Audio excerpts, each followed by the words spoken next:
Assalamualaikum warahmatullahi wabarakatuh. Kembali lagi di channel ceritaku. Untuk kisah kali ini, saya akan coba melanjutkan menceritakan sebuah kisah horor yang berjudul Misteri Toilet Sekolah.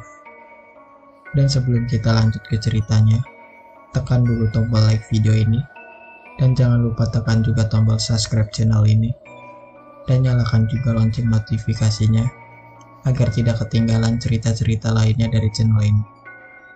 Dan buat teman-teman yang pengen membaca langsung ceritanya, nanti silahkan saja kunjungi linknya yang nanti akan saya sertakan di kolom deskripsi. Dan seperti apa untuk lanjutan dari kisah ini? Langsung saja kita masuk ke ceritanya. Ini tempat apa? Tanyanya pada diri sendiri. Dalam penglihatannya, tempat yang ia maksud adalah tempat yang begitu gelap. Gadis itu tampak berlari ke sana kemari, berteriak sekencang mungkin, berharap ada seseorang yang bisa membantunya keluar dari tempat itu. Gadis itu terus berlari sambil menangis.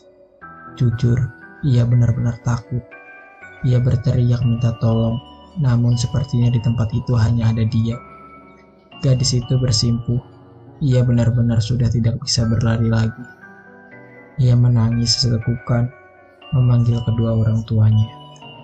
Hihihihi, mama, papa, panggilnya lemah. Sepasang kaki terlihat berjalan ke arahnya hingga berhenti di depannya. Sesaat gadis itu belum menyadari kehadiran sepasang kaki itu. Namun sesaat kemudian, gadis itu memandang kaki itu dengan senyuman yang perlahan muncul di bibirnya. Ia mendongakkan kepalanya yang sedari tadi menunduk. Senyumannya kian melebar kala mendapati seseorang yang sangat ia kenal. Mama, panggilnya seraya memeluk lutut wanita yang tadi ia panggil mama. Wanita itu berjongkok di depan gadis itu dan memeluknya. Wanita itu mengelus rambut putrinya dengan penuh kasih sayang dan kelembutan. Mama, aku takut. Aduh sang gadis, kamu gak perlu takut. Di sini ada mama. Kamu ikut mama ya, ucap wanita itu. Kemana? Tanya sang gadis tanpa melepaskan pelukannya. Kita pergi ke tempat yang seharusnya, jawab sang wanita. Ia menarik tangan gadis itu dengan lembut. Ia menuntun gadis itu ke sebuah arah.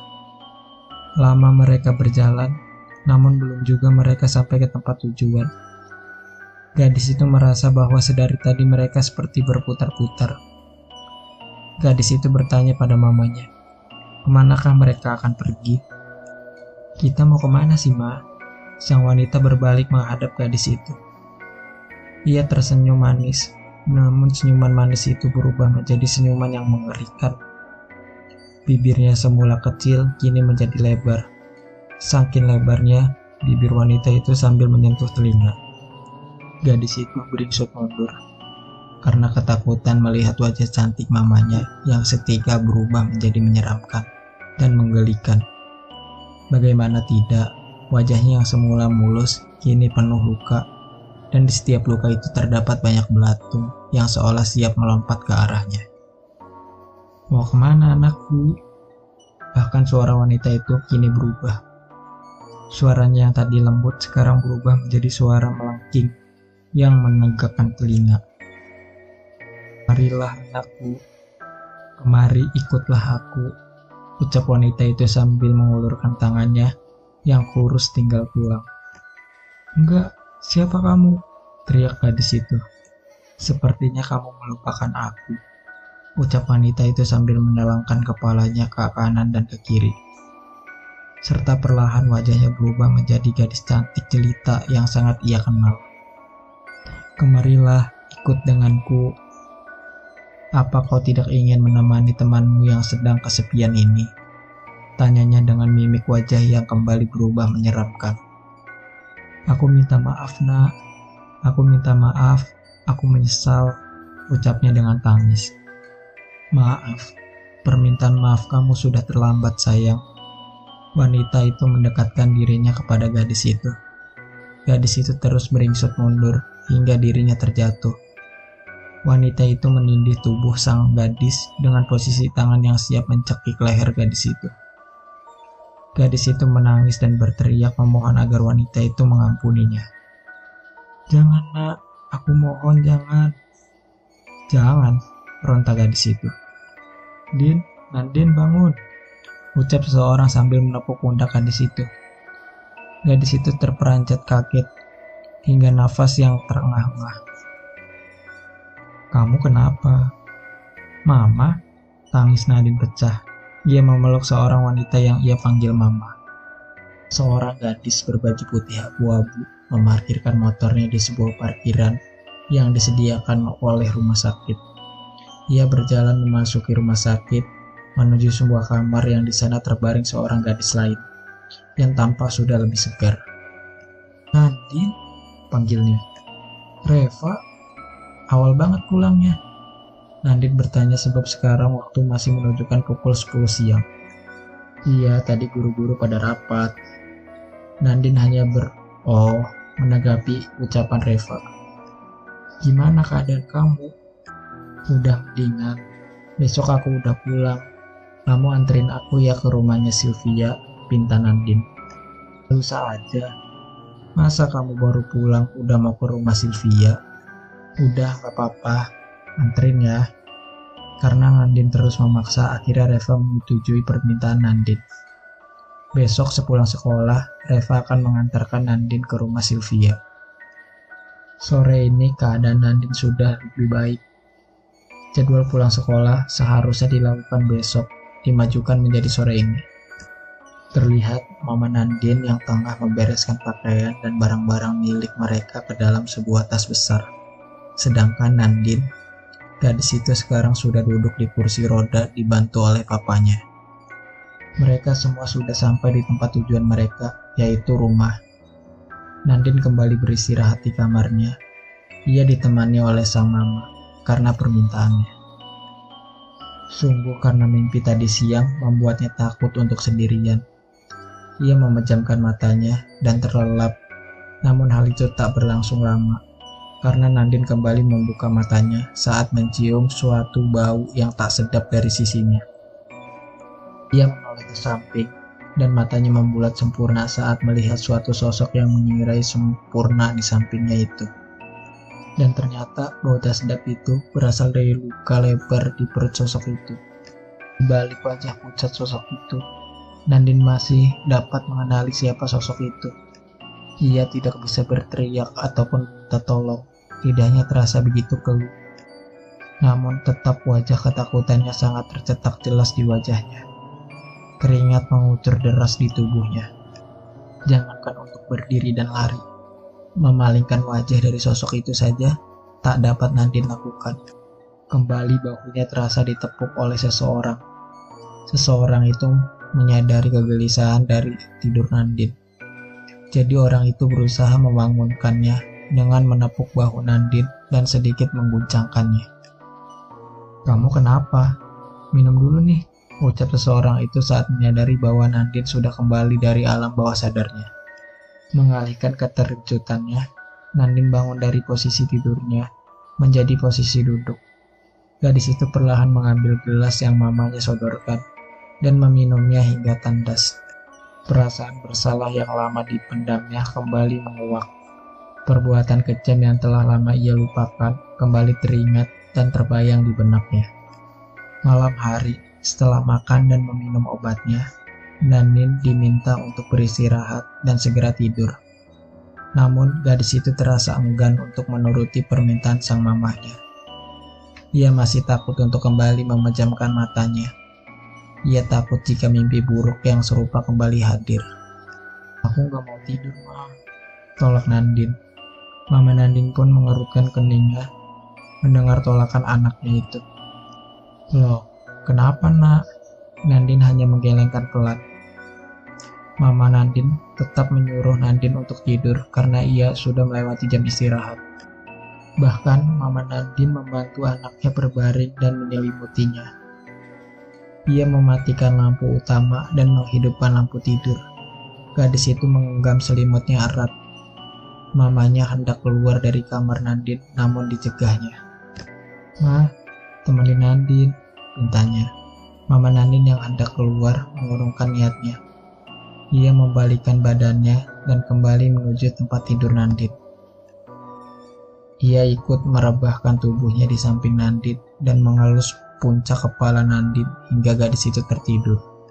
Matahari pagi ini bersinar begitu terang hingga menembus tirai tipis yang tergantung indah di jendela kamar dan menyilaukan mata yang masih terpejam.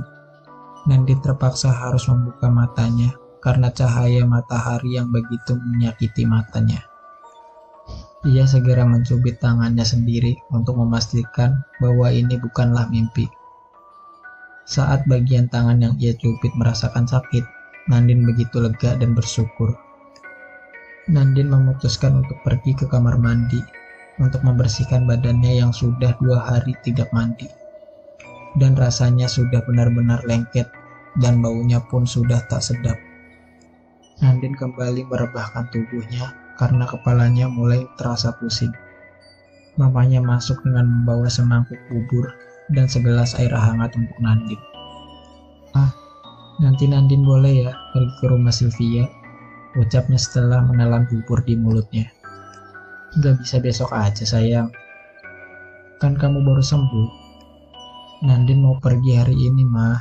Nandin tetap kekeh pada keputusannya. Sama siapa? Tanya mama Nandin dengan penuh kesabaran. Sama Reva mah.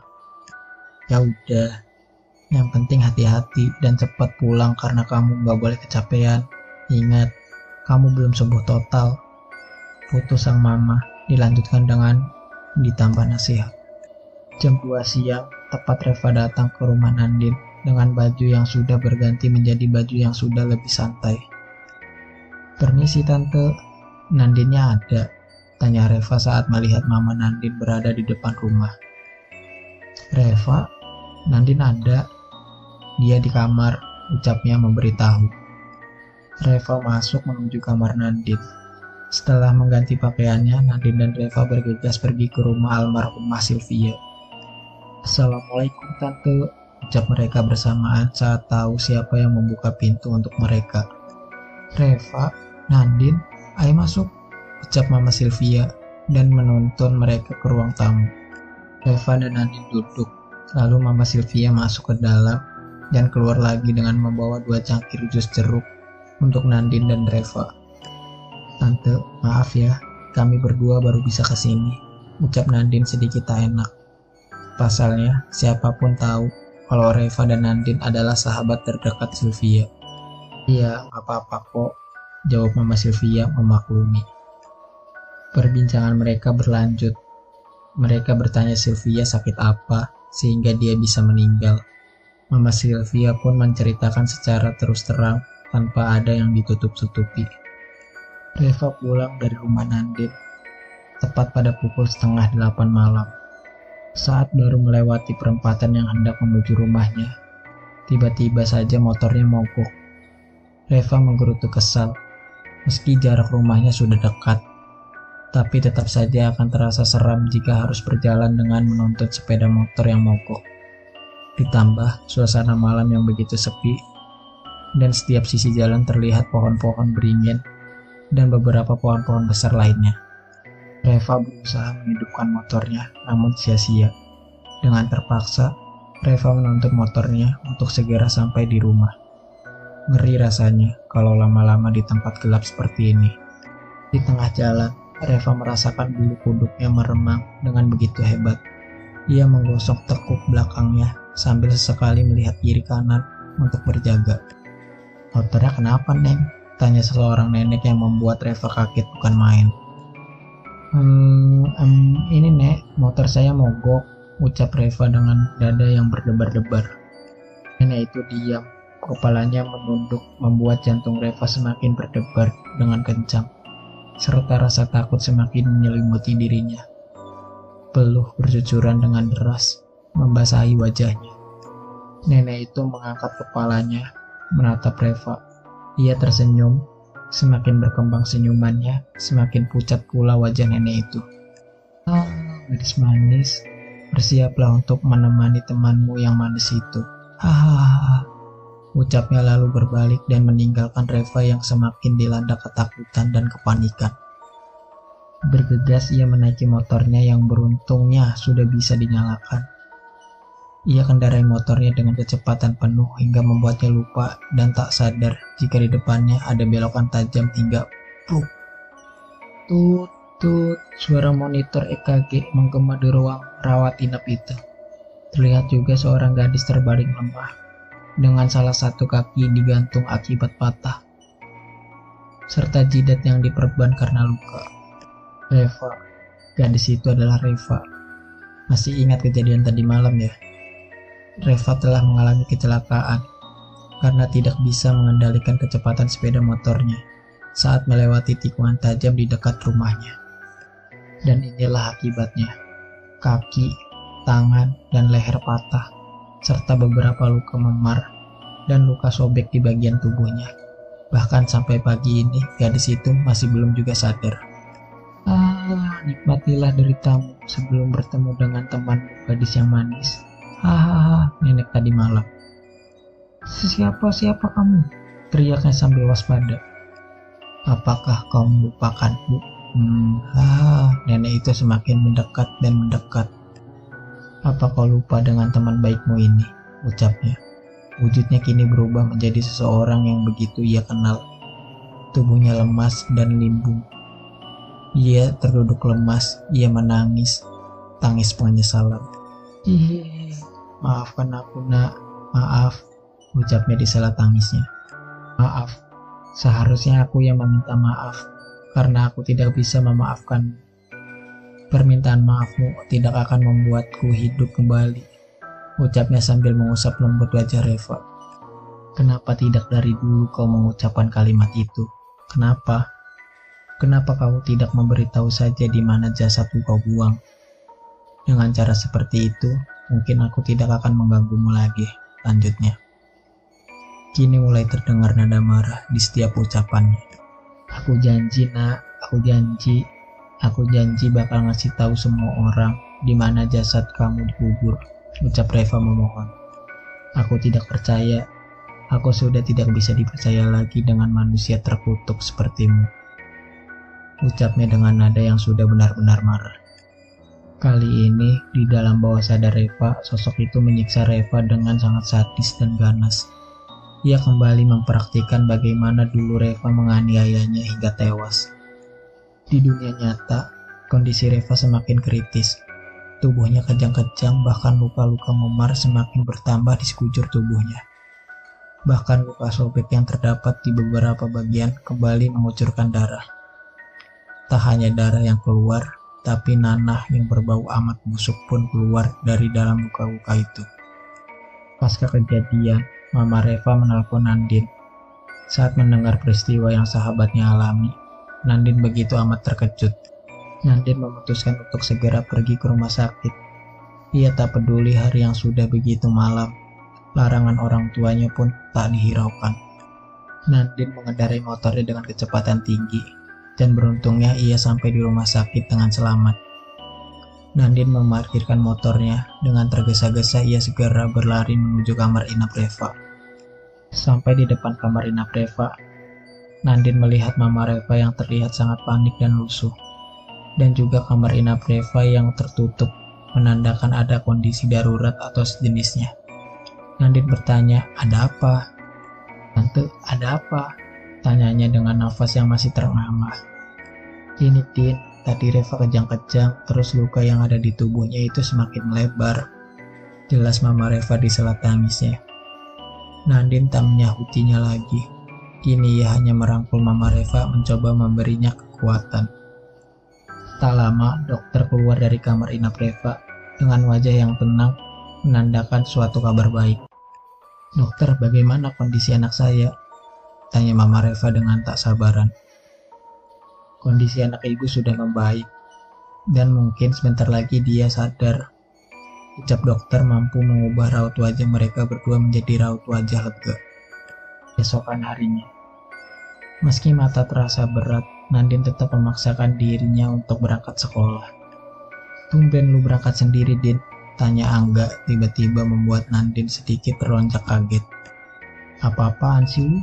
Bikin gua kaget aja," bentak Nandin sambil memegangi dadanya yang berdebar.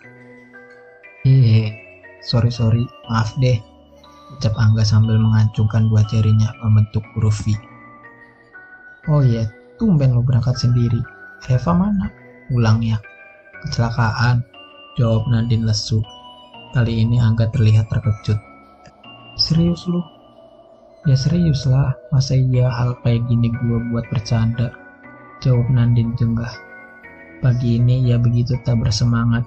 Selain karena Reva kecelakaan, faktor lainnya adalah karena ia begitu mengantuk dan lelah. Bahkan jika diperhatikan lebih intens dan lebih dekat lagi, ada dua kantung matanya yang menghiasi bawah mata Nandin.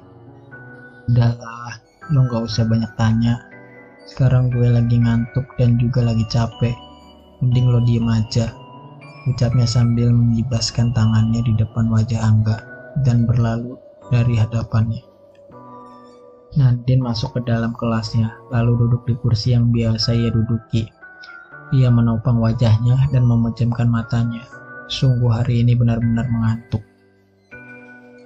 Jika saja kemarin-kemarin ia masuk, maka hari ini ia pasti akan membolos dan tidur.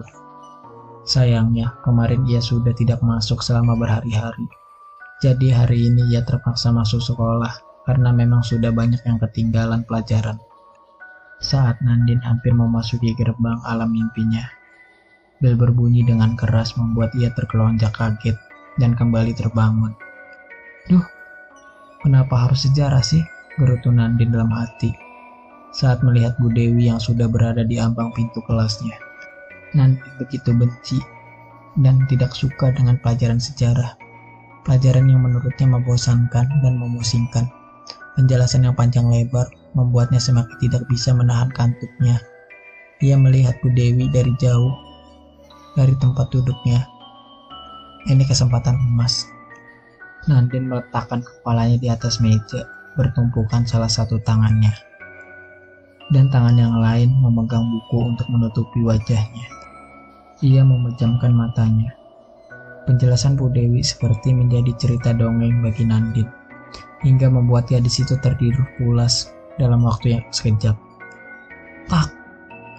Suatu ketukan penghapus mengenai kepala Nandin, membuat gadis itu terlonjak dan bangun. Ia mengusap-ngusap kepalanya yang terasa sakit akibat citakan penghapus itu. Nandin siap menyemprot siapapun yang sudah berani mencitaknya.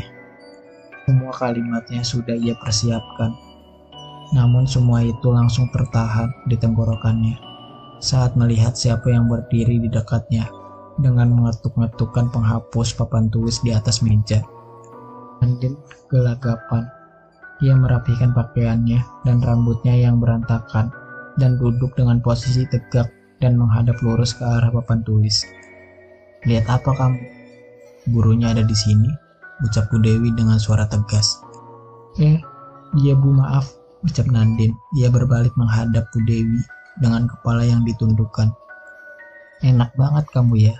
Saya capek-capek nerangin, kamu malah enak-enakan tidur. Ini kelas, bukan kamar atau hotel. Sekarang kamu berdiri di depan sampai pelajaran saya selesai. Omel Bu Dewi di akhir perintah yang pastinya tidak bisa diganggu-gugat. Dengan mulai, Nandi berjalan menuruti perintah Bu Dewi. Dia berdiri di depan dengan lemas. Suara itu terdengar begitu keras di telinga Nandin. Ia menyapukan pandangannya ke seluruh ruangan kelas. Namun, tak ada satupun siswa yang tertawa melihatnya. Tidak ada. Mereka fokus dengan Bu Dewi yang sibuk warawiri sambil menerangkan tentang sejarah candi-candi yang ada di Indonesia. Kalau semua orang diam, lalu suara tawa siapa itu? Tanpa disengaja, mata Nandin melihat ke arah sudut ruangan. Siswi berseragam alma mater sama seperti dirinya, dengan rambut sepunggung yang digerai. Siswi itu melihat ke arahnya dan menertawakannya. Nandin menggenggam tangannya erat, menyalurkan emosinya. Sebelum ia sadar bahwa sebenarnya itu bukanlah siswi biasa, itu adalah Nana. Nandin mendelik saat sadar siapa siswi itu. Nandin terduduk lemas. Ia menutup wajahnya yang sudah mengucurkan keringat deras. Sikapnya mampu menyita seluruh perhatian siswa dan siswi yang ada di kelas itu. Kamu kenapa? Tanya Bu Dewi dengan nada yang tak biasa. Gak usah acting kamu. Ayo berdiri. Nandin mengangkat kepalanya. Ia kembali melihat ke arah sudut. Dan beruntungnya, siswi tadi sudah tidak ada. Dengan sekuat tenaga, Nandin bangun dan kembali ke posisi semua. Oke teman-teman, sampai di sini dulu ceritanya. Nantikan kelanjutan ceritanya di video berikutnya.